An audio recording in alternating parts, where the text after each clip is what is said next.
Good evening, everybody, and welcome to today's webinar, 20th Century Japan Through its English Newspapers.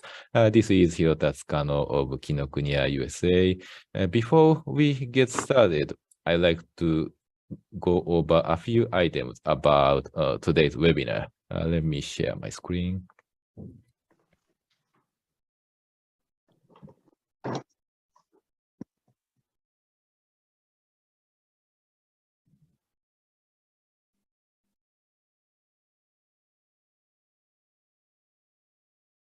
So, if you are joining the webinar on Zoom, please mute your microphone, turn off your camera, and do not share your screen. Recording or capturing the screen to share on SNS is prohibited. We do not provide technical support for watching the webinar. If we notice unusual access, we may cut it off without an announcement. The archive streaming is available on YouTube from today to December 5th Eastern Time. There will be a Q&A session following the presentation. Please feel free to submit a question at any time using the chat feature. I'm afraid only the Zoom attendees can submit questions today. The Q&A session is around 15 minutes as we will have to finish this webinar in 55 minutes. If we cannot cover all the questions during the session, we will answer the rest of the questions by email later. That's all I have for now. Please enjoy the interesting talk by Mr. Eric Johnston. Before that, I will hand it over to Ms. Sawako Fuji of Japan Times. よろしくお願いします。Hello from Japan. Thank you all for joining this presentation. I'm Sawako Fuji and I work with the Japan Times archives. This webinar is part of a new promotional approach. I know that many of you are well versed in history, Japanology, and similar topics. However, I also believe that this webinar will give you new insights. I hope you enjoy it. Please allow me to introduce today's speaker, my colleague, Eric Johnston. Thank you. Good morning, good afternoon, or good evening, depending on where you are. As introduced, I'm Eric Johnston, the Senior National Correspondent for the Japan Times. It's an honor, a privilege, and a pleasure to be able to speak to you all on a topic which historically has received little scholarly attention, but offers anyone interested in the history of Japan, East Asia, journalism, and mass communications a unique view of the past, the role of local English language newspapers in shaping Japan's modern history. I have a lot of ground to cover, 125 years worth, in only about 40 minutes or so. So, just like the journalist that I am, I'll have to simplify, broadly gloss over, and touch only upon select highlights of this long and complicated history. Before I begin, I need to express thanks to my colleagues at the Japan Times, especially Ms. Fuji, and to Kinokuniya USA for organizing this presentation. I must also mention those whose works have inspired this presentation, especially Peter O'Connor, Tomoko Matsunaga, Alexandra Rotard, and Yuga Suzuki, as well as all past editors and reporters at the newspapers involved. Of course, any errors I may make in my presentation today, as well as any opinions I offer, are entirely my own, not theirs. I've chosen 1897 as the starting point because that's the year the Japan Times was founded. But we were not the first English language newspaper in Japan. That honor seems to belong to a paper called the Nagasaki Shipping Express List and Advertiser, which was published in 1861 for foreign residents in Nagasaki. One of their first issues in July of that year reports that in America, Fort Sumter's forces surrendered to the Southerners back in April after being bombarded, and President Lincoln was worried about Maryland seceding from the Union. But let's jump ahead to 1897 and the world all journalists operated in at the time. It's a world where the telephone is barely in use. It's a world where communication of news from reporter to editor is primarily by expensive and often unreliable telegraph cable. Transmissions did not always reach people tens, let alone thousands of miles away. When they did, the incoming message could be garbled, often incomplete and nearly incomprehensible.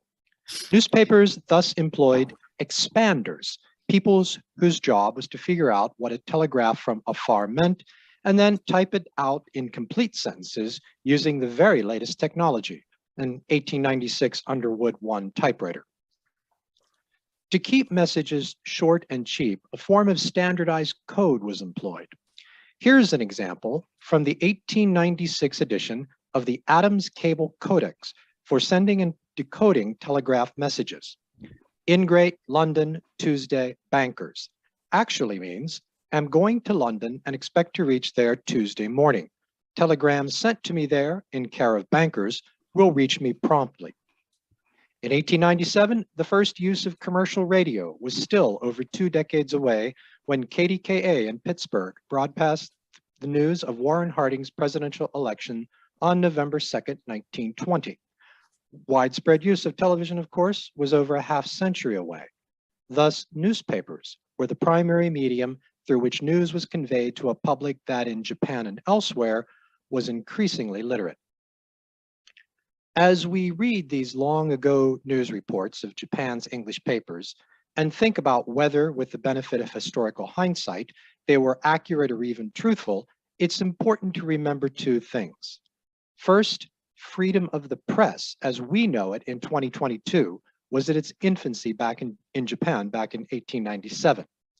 Foreign editors and reporters at Japan's English language newspapers were often critical in ways that official Japan was unused to and thought irritating, extreme, and dangerously unfair to the government in the ways that large, influential, mainstream Japanese language newspapers of the time were not. Second, while the journalism practiced by all reporters in 1897 certainly had ideals of fairness, individual beliefs about what exactly was fair and which truths should be told to readers and how were as variable as today. And that's what makes these old newspapers interesting and relevant snapshots into attitudes of the time. Who were the loyal English newspaper readers in Japan? In 1897, foreigners lived mostly in a half-dozen settlements where they enjoyed extraterritoriality rights, rights which would be a major source of tension between Japan and the West throughout the latter part of the 19th century. The main settlements were in Yokohama and Kobe, although there were others in Nagasaki, Hakodate, Osaka, Tokyo's Tsukiji district, and even on the Japan Sea coast town of Niigata.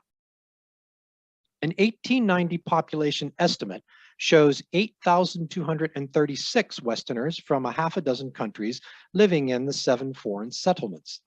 Yokohama, with about 4,500 people, and Kobe, with just over 2,000, accounted for 80% of the total, and that's where most of the papers were based.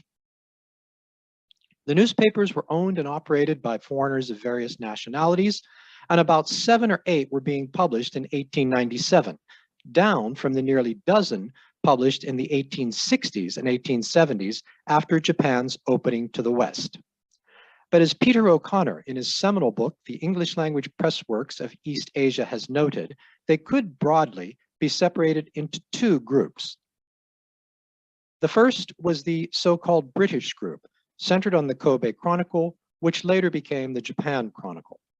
It generally represented the views and concerns of British residents and often the British government's position toward Japan. The Kobe, later Japan Chronicle, could be heavily critical of the Japanese government as well as its journalistic rivals. The second group was the American group, if you will. It was centered on the Japan Advertiser, whose owners had extensive connections in the US. One writer later described the paper as being the, quote, voice of the US in Japan and the Far East, unquote. The Advertiser was sometimes less critical of Japanese government policy than its rivals, especially the Kobe Chronicle.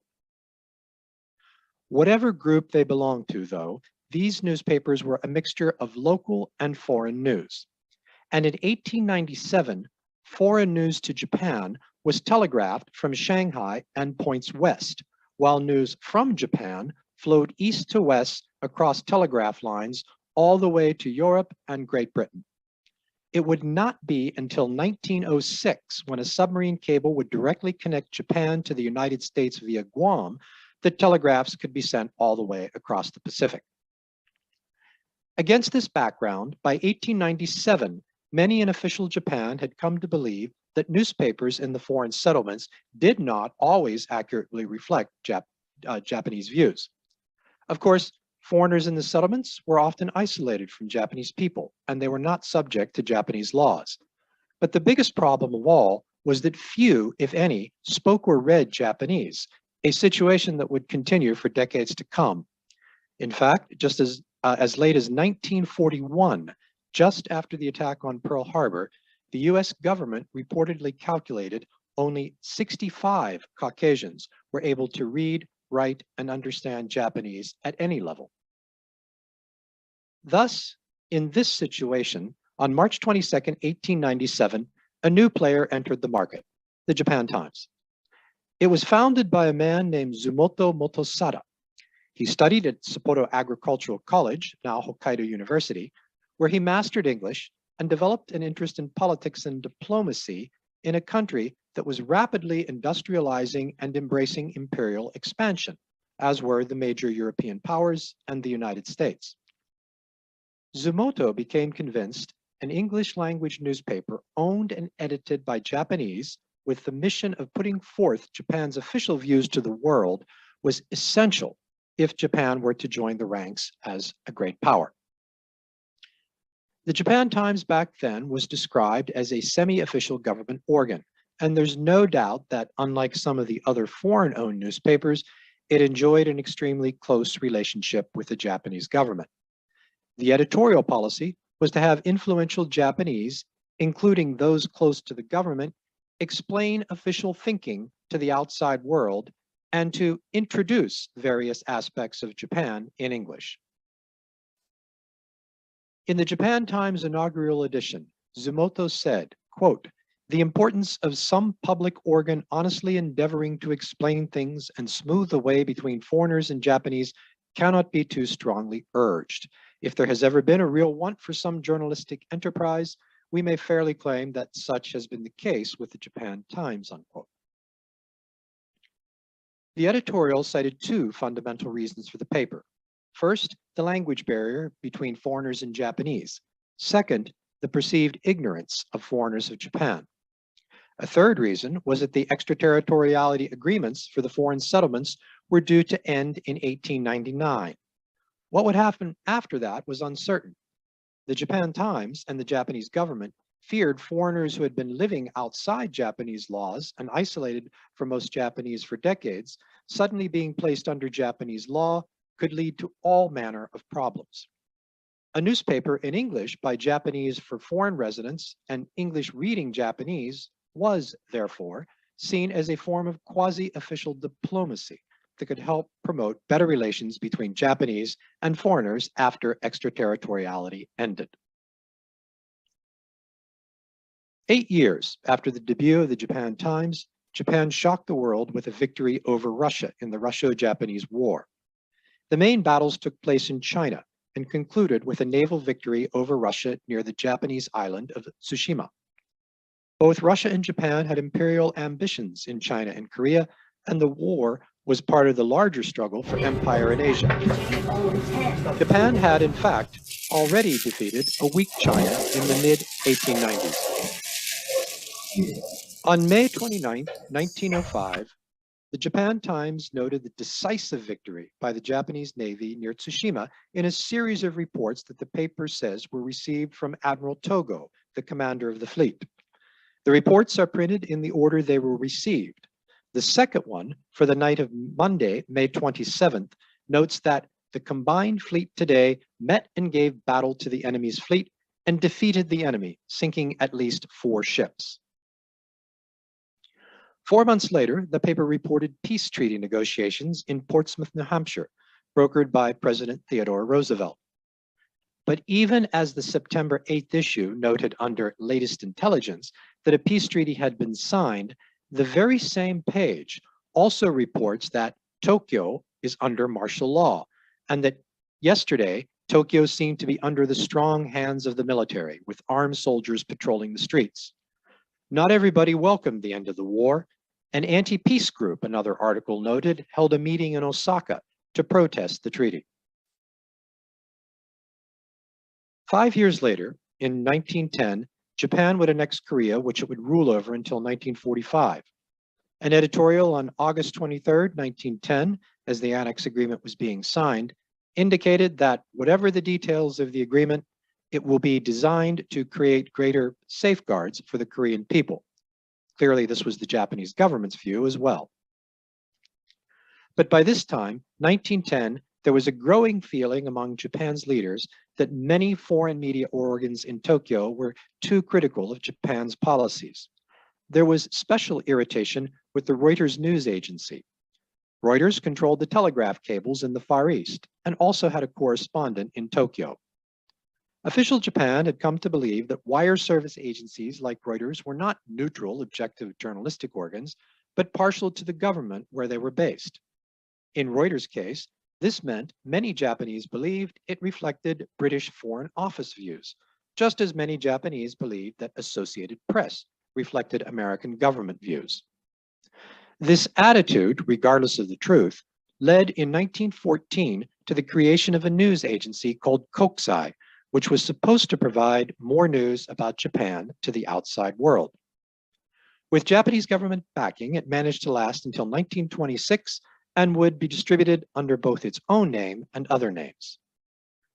A reading of the Japanese English papers during this period sees a large number of reports marked Kokusai.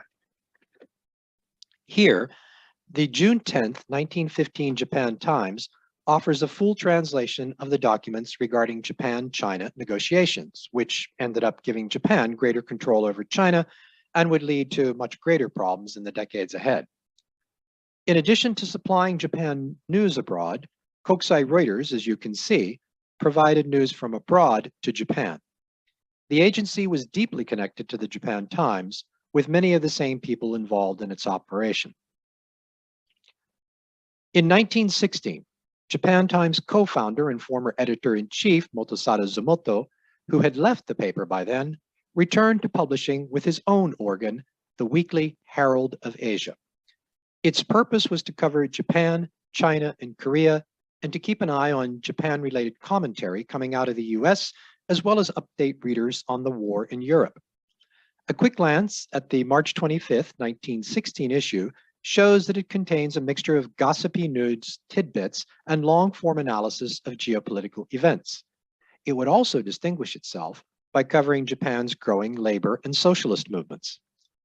The briefs mentioning ambassadorial appointments, the return of 4 surgeons and 24 Japanese Red Cross nurses from England, where they treated wounded soldiers, and mention of a luncheon at Tokyo's Imperial Hotel for a senior editor of the London Times may seem like strange items to put in a paper with a lot of long, serious thought pieces.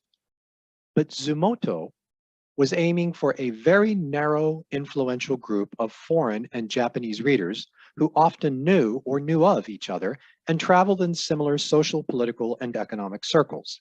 Especially in Tokyo, knowing who was in town, i.e. in Tokyo or soon to leave, was vital information for such people.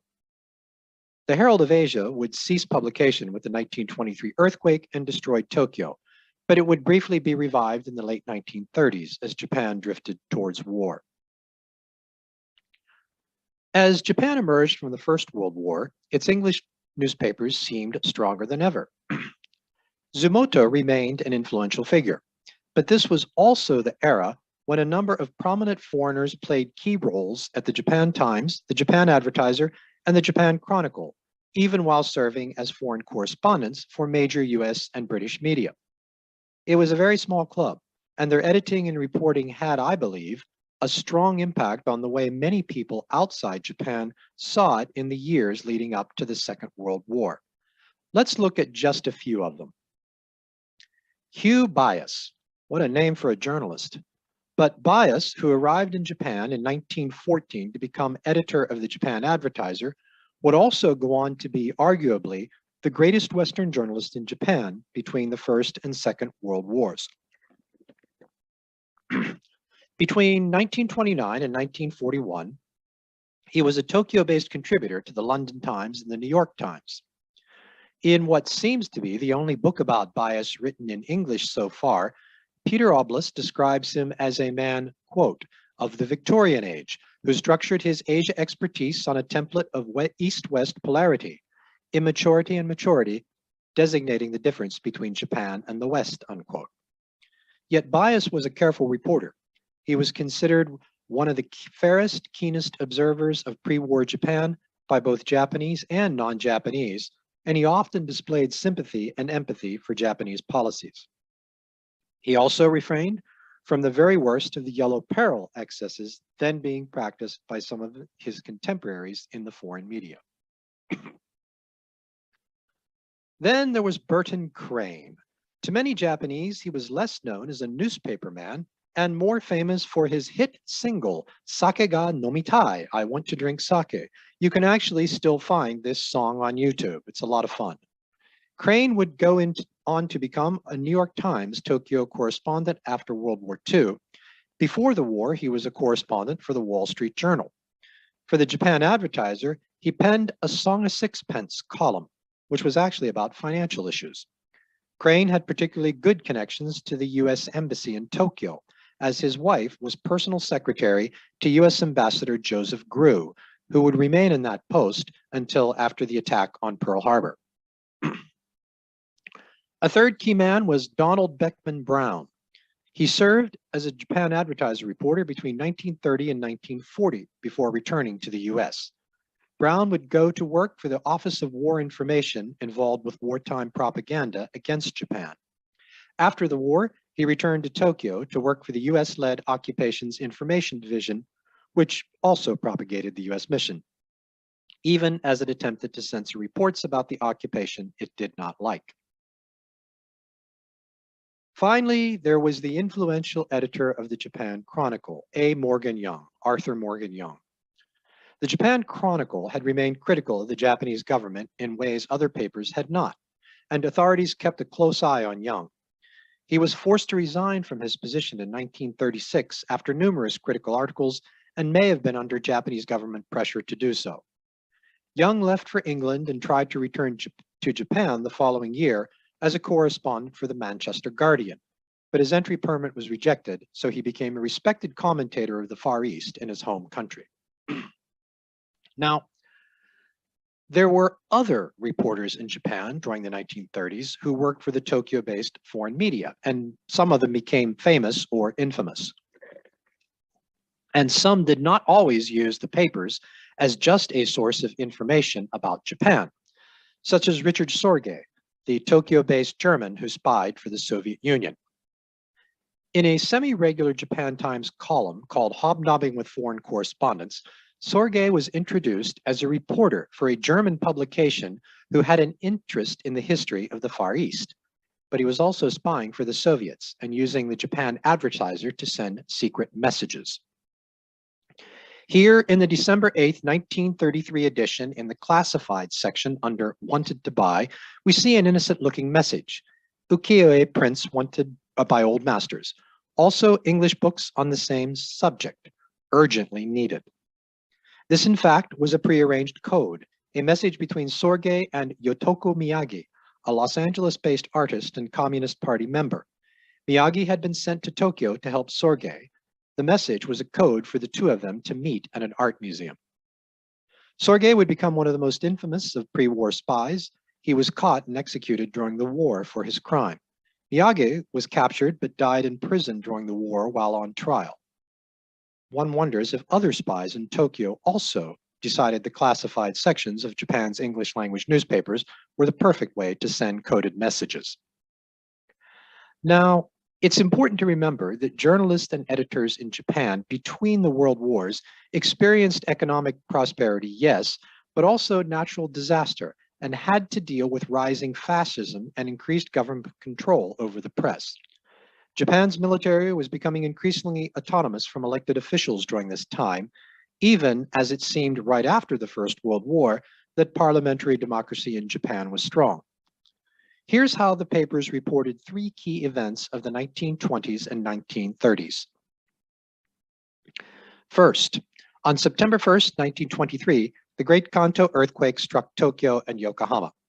Even a century later, the death toll is not known with precision.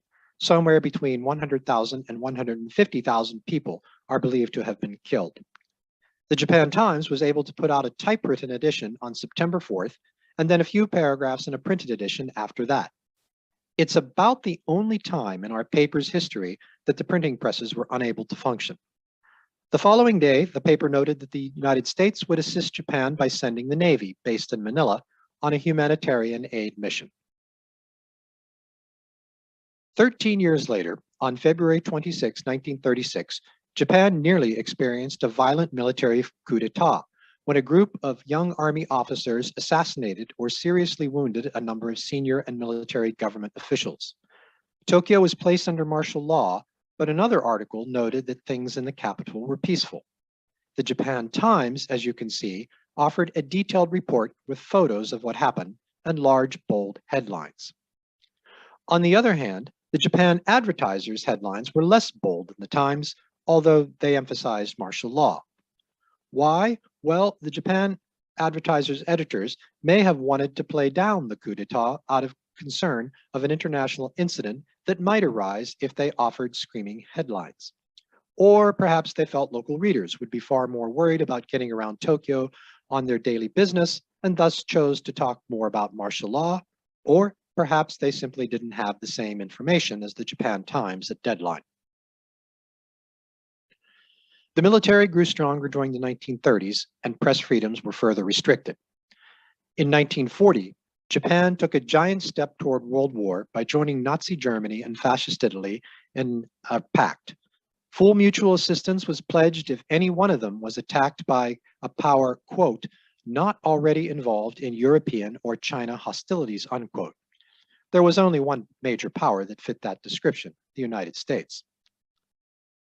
The same day, September 28, 1940, that the Japan Advertiser announced the Germany-Italy-Japan Axis Agreement, it also ran a report from the news agency Dome. By then, the Kokusai news agency was history. It was Dome, an agency set up in 1936 with government support that controlled over much of the overseas news, which was, of course, being heavily censored. Dome had correspondents abroad, especially in Asia. The Dome report noted U.S. scrap iron for Japan was to be banned as punishment for Japan's actions in East Asia, especially its war with China. These two events, the U.S. decision on scrap iron and Japan's signing of the Axis Agreement, would later be seen as two of the most fateful moments in Japan's decision to go to war against the U.S., and they were reported on the exact same September day on the exact same page. 1940 was also a key year for Japan's English language newspapers. The government forced what one scholar called a shotgun marriage of the remaining Japanese English language newspapers, and the Japan Advertiser and the Japan Chronicle merged with the Japan Times. Now, there may have been legitimate business reasons, but the Japan Times closest to official Japan was well established by then. And the reality is, by the early 1940s, Japanese newspapers, including the English papers, had been stripped of much of their earlier freedom and were under heavy government control. Editors could get into deep trouble, even hauled off to jail if they printed anything the Japanese government did not like. In this regard, the Japan Times was not unique in the way it operated. It too basically became a mouthpiece for the government, especially after the December 7, 1941 attack on Pearl Harbor. Many of you, I think, have seen copies of US newspaper headlines of the attack. So here is how the Japan Times, now the Japan Times and Advertiser, reported it. It's a thorough report of the attack not only on Hawaii, but other areas. The news comes from the Japanese Navy, which reports a great success, as well as a series of Dome bulletins, datelines San Francisco, New York, Honolulu, and Washington. A separate article notes the government has issued an unchanging policy declared to world and blames the US and Great Britain for forcing Japan to go to war. During World War II, the Japanese government went to extreme lengths to attempt to change English names to Japanese names in order to avoid use of the enemy's language. One result of this effort was the changing of the Japan Times to the Nippon Times. The Nippon Times was not shut down, despite being printed in the enemy's language, due to the large number of foreigners still in Japan during the war.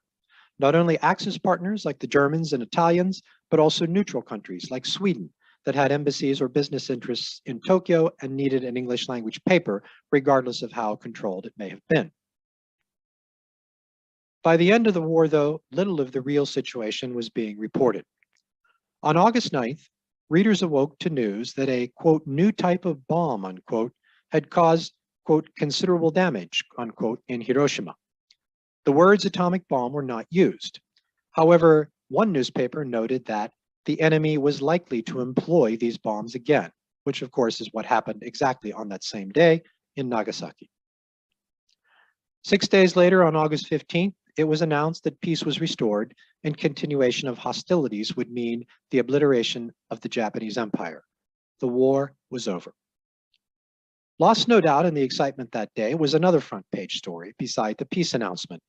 Yan'an regime binds people to red rule. Mao Zedong in China's Yan'an province was gaining strength, binding people under red rule in what the Times said was nothing but a communistic despotism. Japan's English language newspapers emerged from World War II greatly changed. The golden age that the papers had enjoyed during the first part of the 20th century was mostly gone. Post-war, only 4 would really prosper. The Japan Times, which reverted to its original name in the 1950s, the Mainichi Daily News, which was launched in 1922 as the Osaka Mainichi, and later became quite popular in the Osaka, Kobe, and Kyoto region, Asahi Shimbun's Asahi Evening News, and then later the Yomiuri Shimbun's Daily Yomiuri, which is now Japan News. With the exception of the Japan Times, the remaining newspapers were and remain today essentially English language translations of the vernacular papers with some wire service copy and a few foreign columnists. But they were all free to report as they saw fit, no longer quasi-official government propaganda organizations, but independent news organizations. On September 9th, 1951, the Japan Times, still the Nippon Times then, reported the signing of the San Francisco Peace Treaty, officially ending its war. Reporter Goro Murata noted the new Japan had vowed not to follow the old. Just after that, the US and Japan signed a defense treaty, while the article beside this announcement noted that in neighboring Korea, new fighting had flared across a 50-mile front.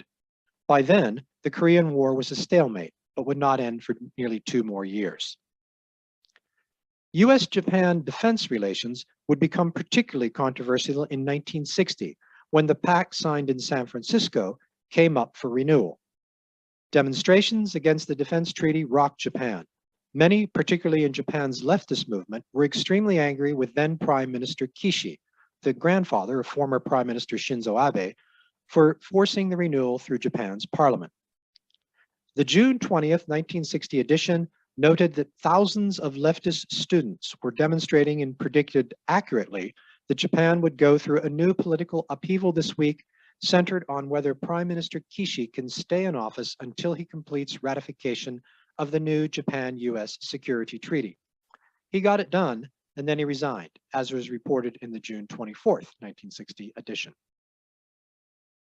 Things would settle down a bit in the 60s, at least somewhat, as the nation turned its energy towards rebuilding its economy. Japan's younger generations would go wild again a few years later, but for entirely different reasons than those of 1960. On October 11, 1964, the Tokyo Olympics opened it was an event of monumental national pride whose success and psychological legacy still continues today in the memories of the elderly baby boomers who were children then. The other event that influenced Japan for decades to come was the Tokyo performance of the Beatles in 1966. The July 1st, 1966 edition of the Japan Times notes that Beatlemania hits the Budokan, the hall where they performed. The Fab Four played before an audience of about 10,000 for 30 minutes. As the story relates, rows of gray-clad, white-capped policemen moved down into the aisles and sat down.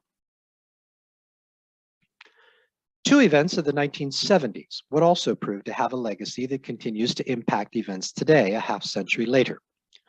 The first was the return of Okinawa to Japan by the US in May 1972. The ceremony was attended by Vice President Spiro Agnew. It was an emotional moment for Japan to have Okinawa, which had been under US military occupation since the end of World War II, return to its sovereignty. A photo of the Japan Times that day shows Prime Minister Eisaku Sato with tears in his eyes. Yet Okinawa's return did not mean the end of problems with the US bases on the island were over. The heavy concentration of US bases remaining after the return remains a source of tension, and many Okinawans today still want them to be relocated out of the prefecture.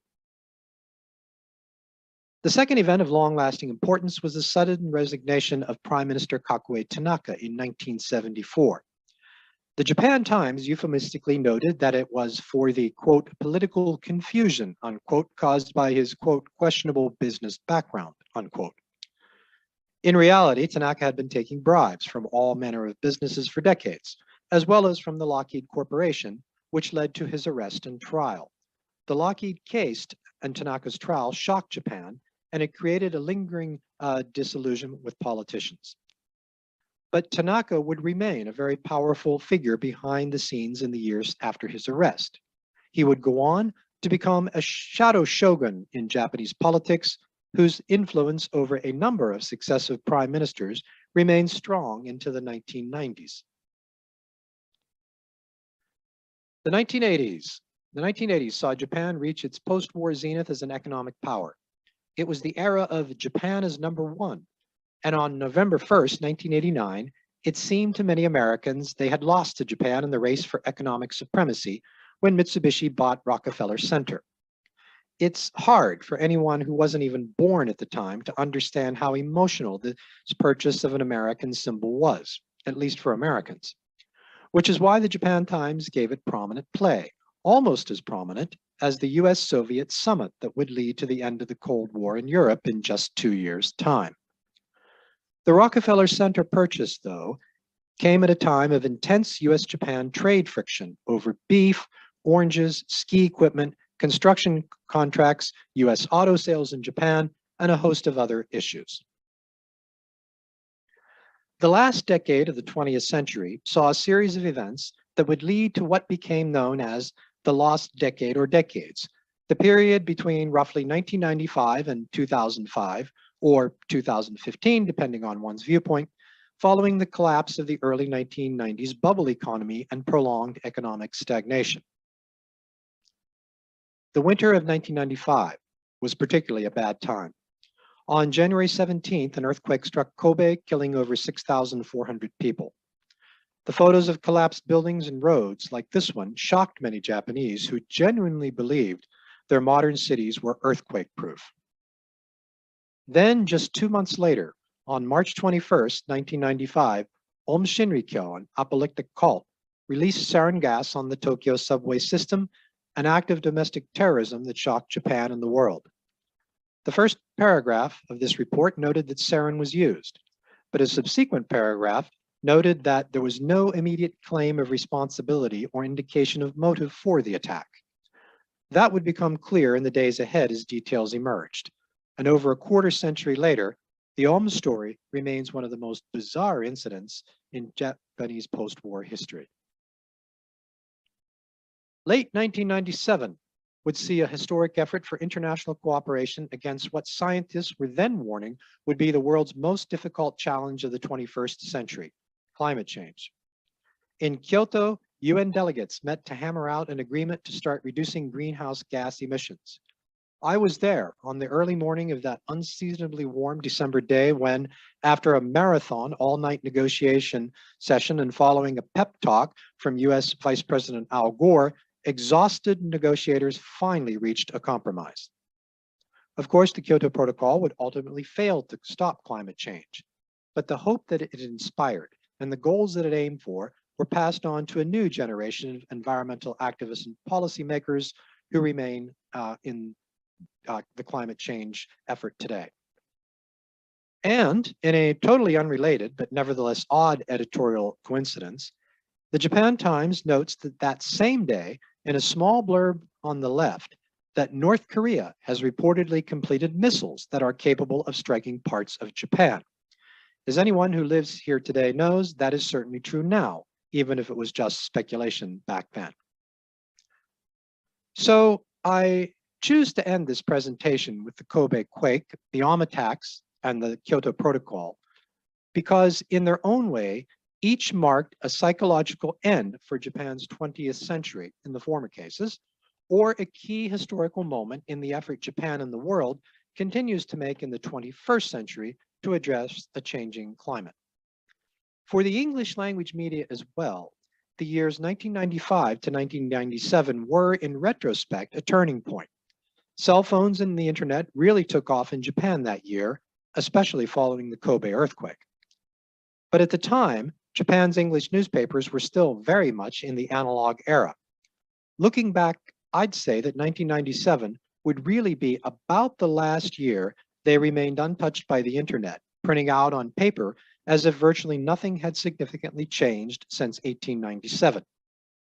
Of course, like all media around the world, English language newspapers here are grappling with the technology revolution of the past 30 years. The internet and social media are creating pressures on all of us to be faster with the news and information, even as they make gathering that news and information easier in some respects.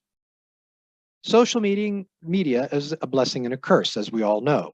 It connects us, but it raises concerns about fake news, and for the newspaper business, it's eliminated paid classified ads of the type that Richard Sorge, among others, once used. Facebook, Instagram, Twitter, LinkedIn, etc., offer information to specific groups with a specific interest in Japan in the same way that pages of the Herald of Asia, or indeed all other newspapers did, right up to the end of the 20th century. So, given all of these changes, it's natural to ask, will Japan's English language newspapers, like the Japan Times, still be around in 2097 to celebrate their 200th birthday? Well, yes, I think so. Perhaps not in exactly the same form as today, but rather in some new media form that we cannot yet imagine. I've also had friends tell me that English papers will be replaced by ever more sophisticated translation programs that will automatically render Japanese newspapers into flawless English, thus making my job redundant. Maybe, but more likely, papers of 2097 will be what they've always been, a mixture of original reporting and thinking and the deft use of language that emotionally and intellectually connects with readers in a way that no computer algorithm will ever be able to do. So the future role of Japan's English language newspapers is perhaps the subject of a future webinar or presentation. And of course, I've no doubt that all of you attending today have your own views, perhaps often strong views, on what the future will be. And of course, we could discuss that for hours on end. Unfortunately, right now, I'm out of time. But before I turn things over for a brief Q&A, please remember that newspapers do not tell us the story about what happened. They tell us a story, one of an infinite number of possible stories about what has happened as seen by the person or persons who report it. Therefore, I hope you have enjoyed what is essentially my story today about English language newspapers in Japan in the 20th century. And please do feel free to write to us with questions, comments, and criticisms, as well as suggestions of what you'd like to hear for any future events. And of course, please, if you do have the opportunity, dig into the wonderful archives of the Japan Times and the other newspapers I mentioned. They're a vast treasure chest of information about the past events that are both trivial and important. They'll educate, enlighten, inform, and entertain as only a trusted friend can, just like a good newspaper did in 1897, just like the best ones still do today. Thank you very much. Thank you very much, Mr. Johnston, for very interesting and informative presentation. So it was good to learn about Japan Times and English language newspaper in Japan from the beginning and look back the Japanese history.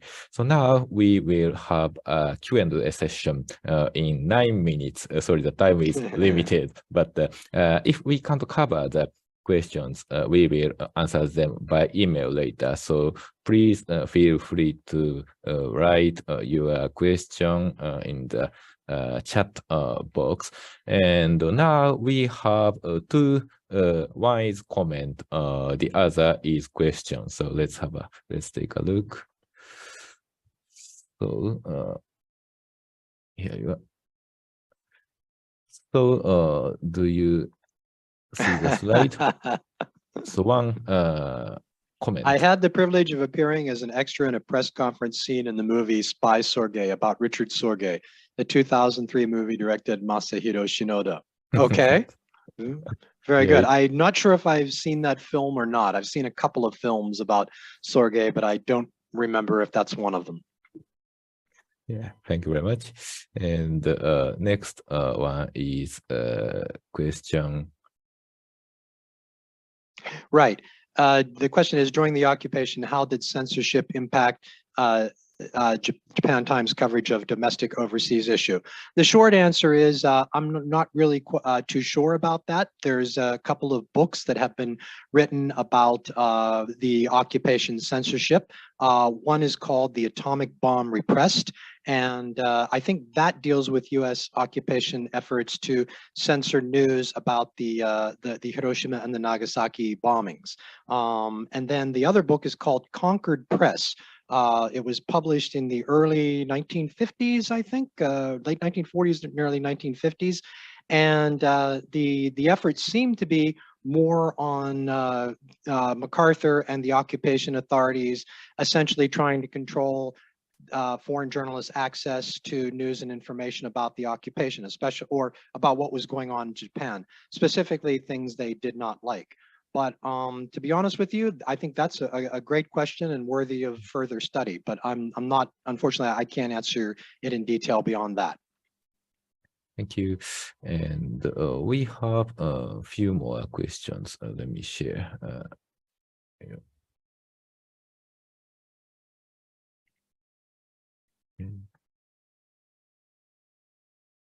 So next question is, maybe it's easy. Yeah. Okay, there is a sense that overseas news interest in Japan is fading.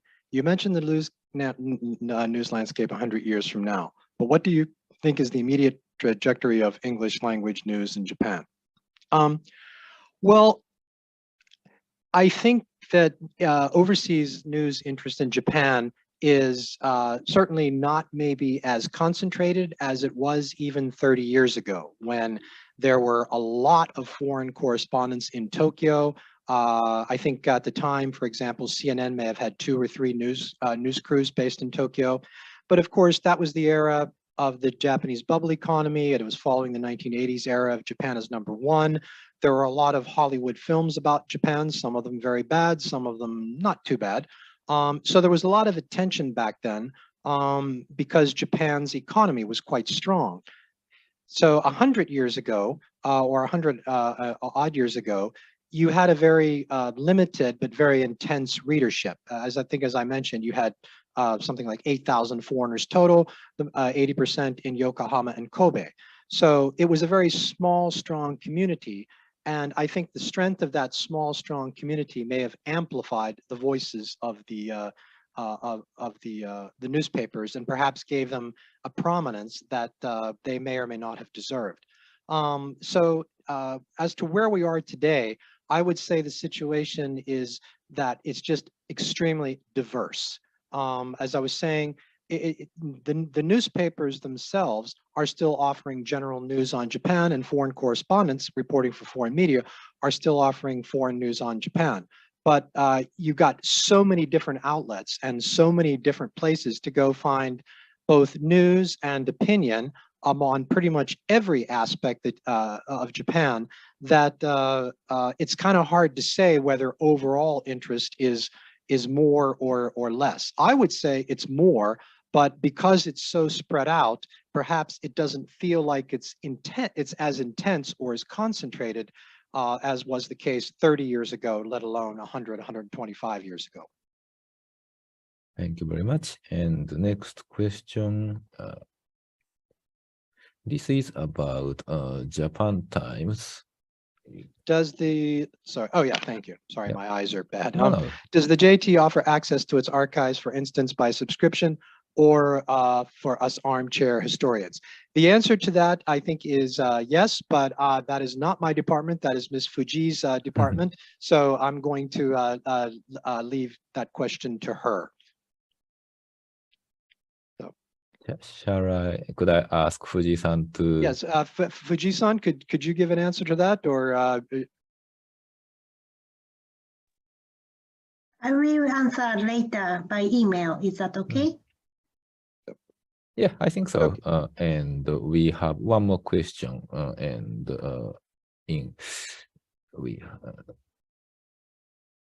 more question. We have 3 minutes. Okay, we're good. Let me. Yeah. Okay.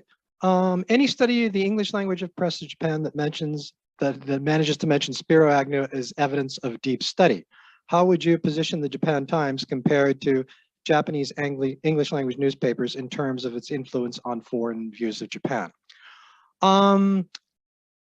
Yeah, that's a good question. I think that we do have influence among policymakers, especially in foreign governments, in foreign embassies, among some foreign correspondents for the overseas media who look to us to see what the day's events are or to get angles for their own stories. I also think that we have influence on Japanese readers who want to keep up to date with foreign news abroad that they might not be able to get in some of the other vernacular papers, or perhaps these are Japanese people with a lot of foreign friends and they're reading the Japan Times, maybe less for the immediate headlines in the news, but to get an idea of how their foreign friends are seeing Japan, the foreign friends who don't read Japanese. So, but that's another good question, and probably something that I should ask our marketing or sales department. Thank you very much. So Eric has covered all the questions very quickly. So thank you very much. So now we will have to finish today's webinar. Thank you very much for your attendance. And Eric, do you have any word at the end? No, just thanks so much to everybody who tuned in. I hope that it was enjoyable. As I said in my final remarks, this is my story, but it's one of a million stories you could tell about the Japan Times and about the era.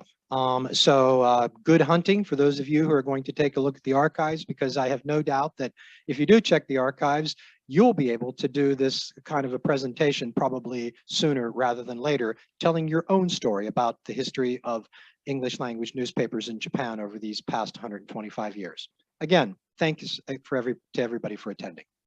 Thank you very much. So we will finish today's webinar. Thank you, Eric, and thank you very much for your attendance. Thank you. Thank you.